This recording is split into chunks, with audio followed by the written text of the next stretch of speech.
మన శివరాత్రి నాడు శివపార్వతీ కళ్యాణం అని చెప్పి గుళ్ళో జరుగుతుంటే వెళ్ళామండి. ఏదో మ్యూజికల్ నైట్ ఉంది. అంతకుముందు పురాణం అవుతుందండి, ఉన్నాము. దాంట్లో శివపార్వతీ కళ్యాణ సందర్భంగా ఆ కళ్యాణం క్షేమకరంగా జరగాలని బ్రహ్మదేవుడు విఘ్నాలు లేకుండా జరగాలంటూ వినాయకుడు పూజ చేశాడని చెప్పారు అక్కడ పురోహితుల వారు. శివపార్వతీ కళ్యాణం తర్వాత కదా వినాయకుడు పుట్టింది. మరి వినాయకుడి పూజ ఏమిటండి ఆ పెళ్లిలోనూ? ఇదేమిటండి?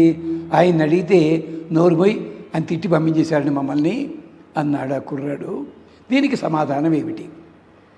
ఆయన పురాణం చెప్పడం తప్పేం లేదు, పురోహితుడు చెప్పడం తప్పేం లేదు, కానీ పిల్లాడు అడిగింది కూడా తప్పులేదు కదా. శివపార్వతీ కళ్యాణం తర్వాత కదా వినాయకుడు వచ్చింది. మరి గణపతి పూజ ఎలా చేస్తారండి? ఈ సందేహం ఏమిటో పెద్దలు మరి పట్టించుకోలేమో తెలియదు. అంతేకాదు, వినాయకుడు వచ్చిన తర్వాతే వినాయకుని సూక్తాలు వేదంలోకి వచ్చాయా? బ్రహ్మగారు సృష్టించినప్పుడే వేదాలు ఉన్నాయి కదా.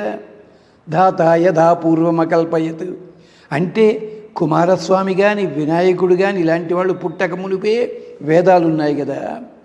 మరి వేదంలో కూడా గణపత్యుపనిషత్తని, గణపతి సూక్తమని, గణానాంత్వా గణపతిగుం భవామహే